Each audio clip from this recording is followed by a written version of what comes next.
Good evening, friends. So, as promised in the morning, I've come up with the following questions that I gave you in the morning. So, let's start with it quickly. Okay.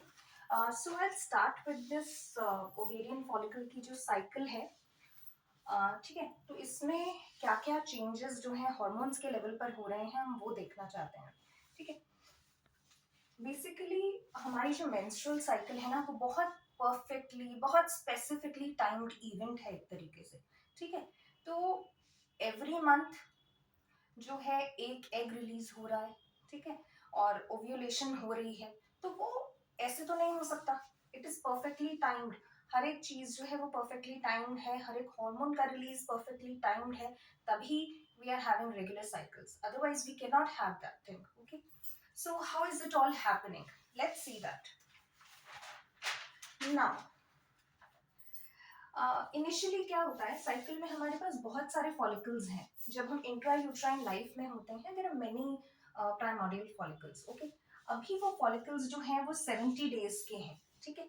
70 days के हैं. जैसे ही वो 70 days के हो जाते हैं तो क्या होता है वो बहुत हैप्पी होते हैं. They are very happy. Why are they happy? They are happy because now they are ready to enter into the cycle. That is they are ready to enter into the ovarian cycle. Okay. अब क्या है now अब जो जितनी cycle होती है ना उसमें क्या होता है वैसे एंटर तो बहुत सारे फॉलिकल्स करते हैं but at the end of the cycle it's only one egg that is released in every cycle. तो ये बाकी सारे फॉलिकल्स का क्या होता है? Let's understand that. Now what happens is and one more thing, females में मेल्स की तरह नहीं होता है. मेल्स में तो during the life time sperms का सिंथेसिस चलता रहता है. ठीक है. लेकिन फीमेल्स में ऐसा नहीं होता. विमेन्स में there are finite number of primordial follicles that are there. There are finite number of ovarian follicles which are there. ठीक है. जो कि ड्यूरिंग द लाइफ टाइम अगर आप देखोगे मैक्सिमम जो है ये हमारे जो फॉलिकल्स हैं maximum at 20 weeks of pregnancy. Okay. Intra uterine life में ही 20 वीक्स ऑफ प्रेगनेंसी पे ये मैक्सिमम होते हैं. उसके बाद तो ये कम होते जाते हैं. And during the life time जब हमारे ovarian follicles every month cycle में जाते हैं तो एंटर तो बहुत सारे करते हैं but by the end of the cycle there are many small number of primordial follicles which actually are lost. They die out. Okay. तो वो जो residual pool होता है हमारा वो बहुत कम होता जाता है. ठीक है.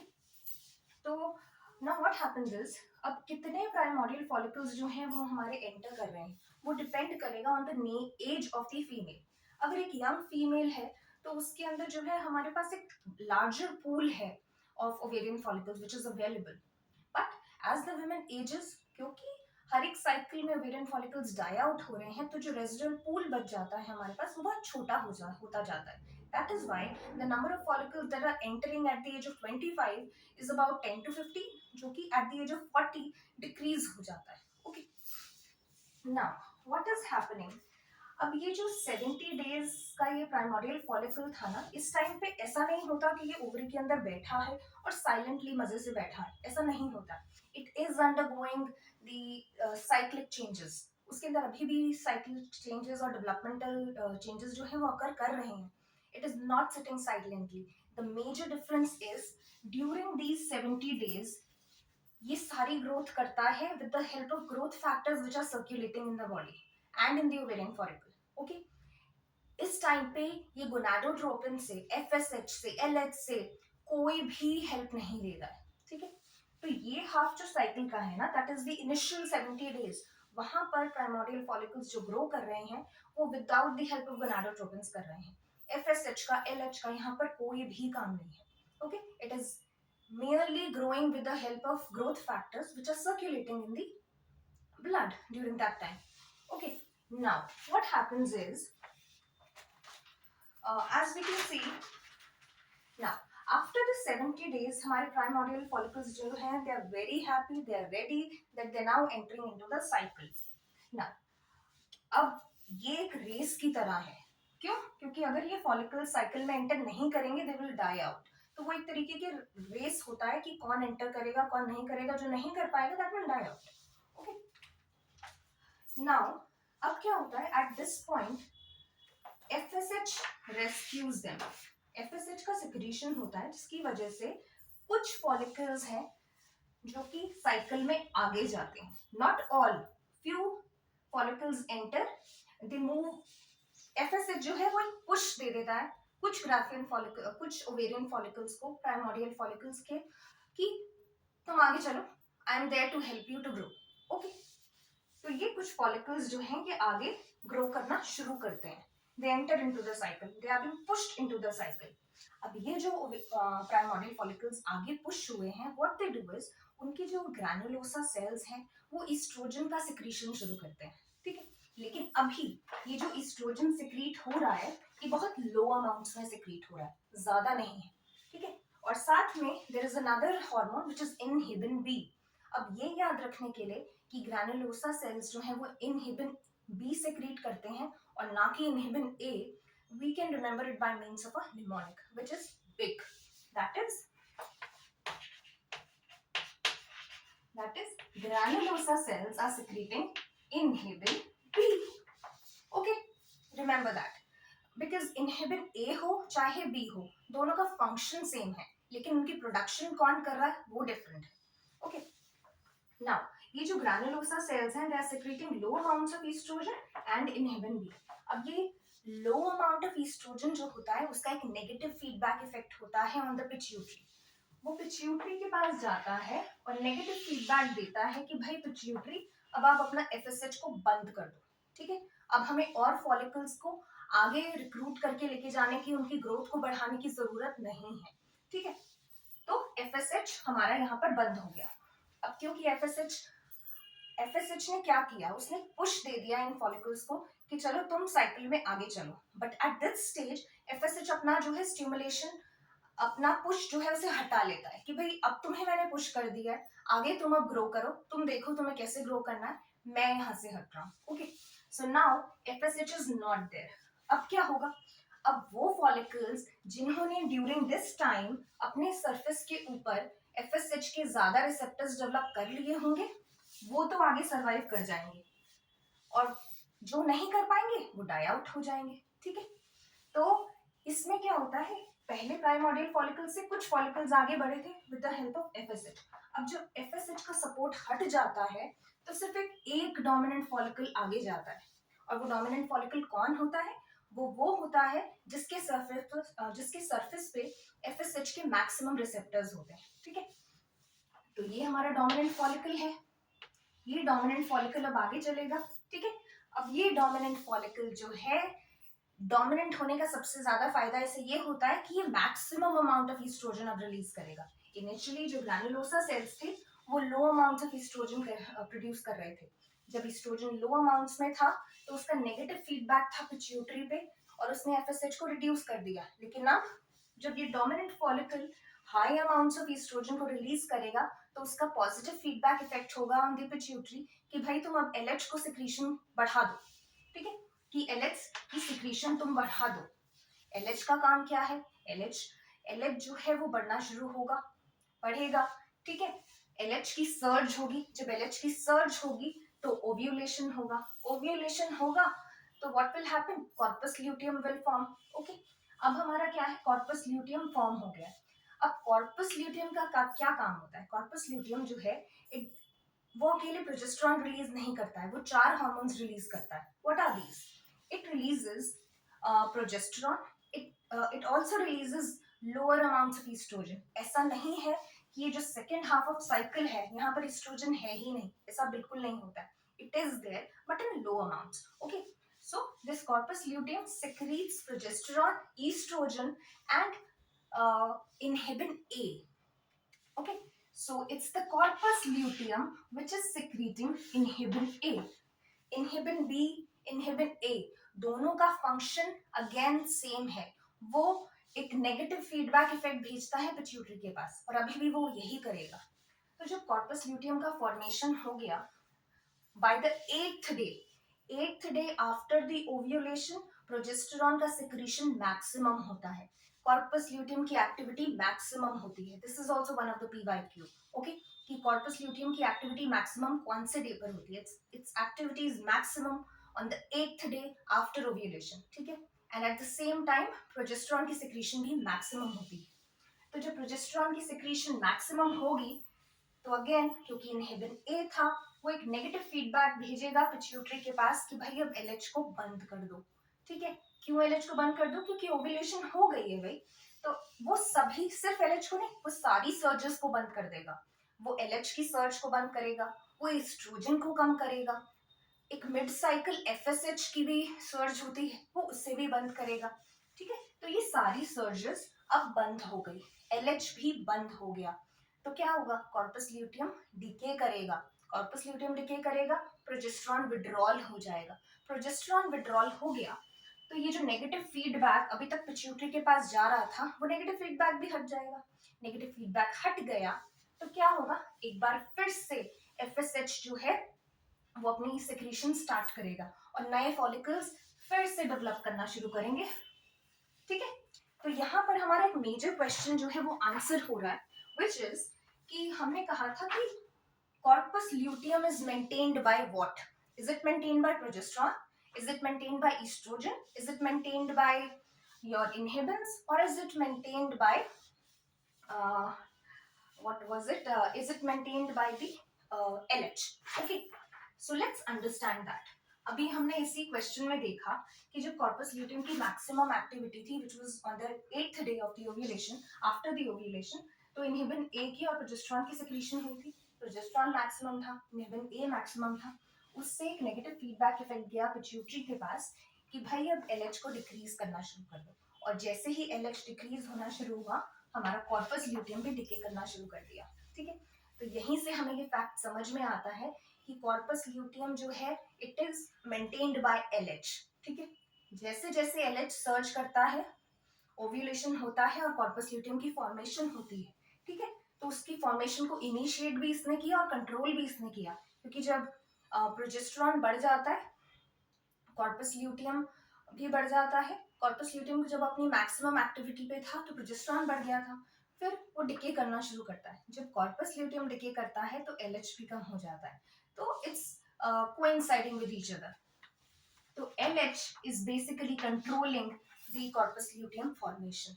ठीक है, this answered our first question. Okay.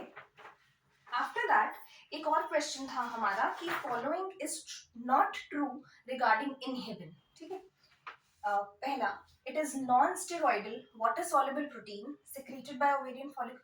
This is correct. Then inhibin suppresses the pituitary FSH. We saw this. चाहे वो inhibin B हो, चाहे वो inhibin A हो, उसने क्या किया? इनहिबिशन किया। और यहाँ पर इनहिबिशन किसका किया था? FSH का किया था कि भाई FSH को बंद करो और फॉलिकल्स की डेवलपमेंट मत करो।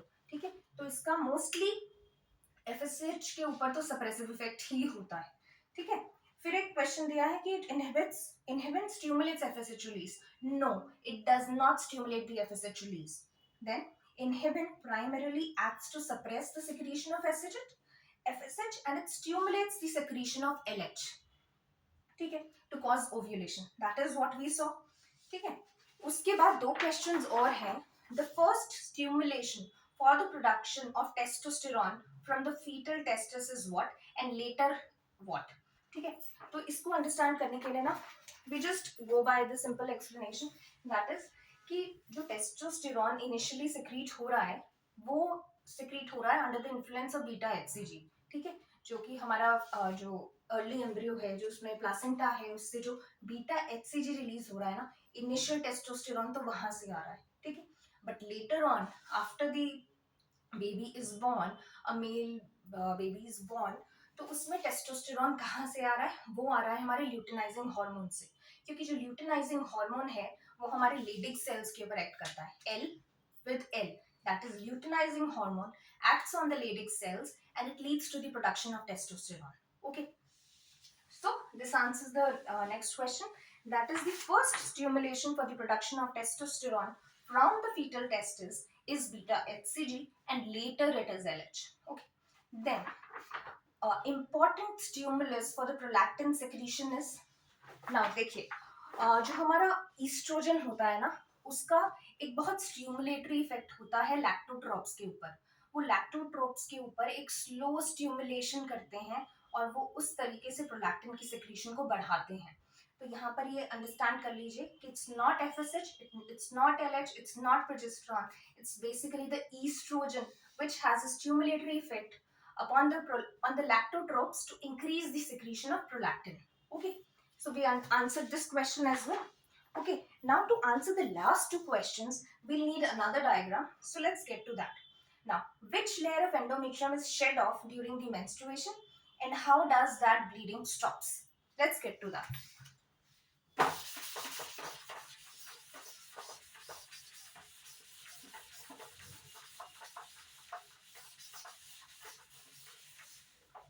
Okay. Now let's understand that with the help of a diagram.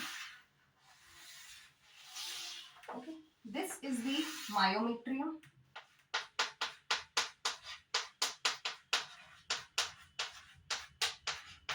Okay. And here is the radial artery. Then, now this is the basically the basal layer of endometrium.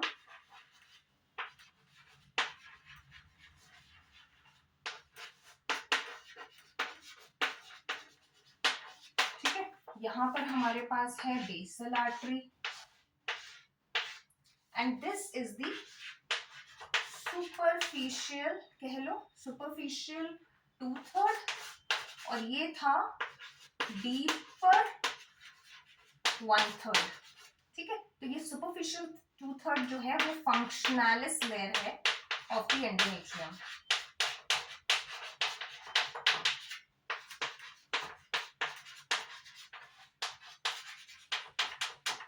ठीक है, तो इस जो फंक्शनलिस layer में हमारे पास present है spiral arteries.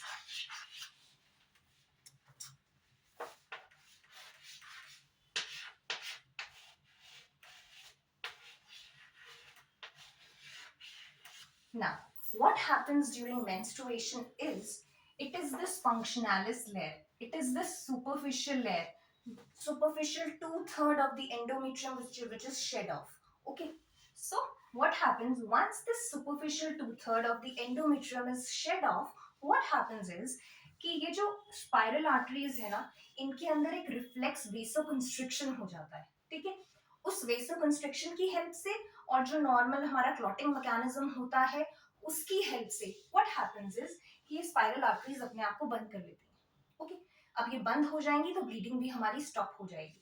तो यहाँ पर हमारे दो क्वेश्चंस जो है वो सॉल्व हो गए. पहला कि which layer is shed off during menstruation? It's the superficial 2/3 or the functionalis layer of the endometrium which is shed off. And how does this bleeding stops? It is basically because of the shedding of the functionalis layer, the spiral arteries, ये spiral arteries जो हैं they undergo reflex vasoconstriction, and because of this vasoconstriction and along with the clotting mechanism of the blood, what happens is these spiral arteries they close themselves. Okay, and the bleeding stops. But there is another question that जो हमारा menstrual blood होता है why is it not clotted? वो clotted क्यों नहीं होता है? वो clotted इसलिए नहीं होता because there is another factor which is fibrinolysin. There is fibrinolysin which does not allow the menstrual blood to clot. Okay, that is why the menstrual blood is not clotted. Okay, uh, and then once the menstruation is done, whole of this functionalis layer is it get necrosed and it's shed off. Now this basal layer regenerates. Okay, it regenerates, reepithelialization of the basal endometrium occurs and it regrows itself. Okay, वो अपने आप को फिर से regrow कर लेता है. Okay, I think I have answered all of your questions. I hope you enjoyed the video and you gained something from this. Kindly revise it again and again because अभी इससे पहले जो हमने ओवेरियन फॉलिकल का जो पूरा hormonal regulation समझा है वो बहुत इंपॉर्टेंट है. आगे हम अगर फीमेल की साइकिल से रिलेटेड या कोई भी मेंस्ट्रुअल ट्रबल हम पढ़ते हैं, कोई भी डिजीज पढ़ते हैं, be it infertility, be it amenorrhea, be it PCOD, whatever, उस सबका लिंक इसी हार्मोनल साइकिल से है. So that is why it is of great importance. Okay, so kindly revise it again and again and see you in the next video. uh, If you gain something out of this lecture, kindly do subscribe to my channel and share it with maximum people. Thank you very much. See you in the next video.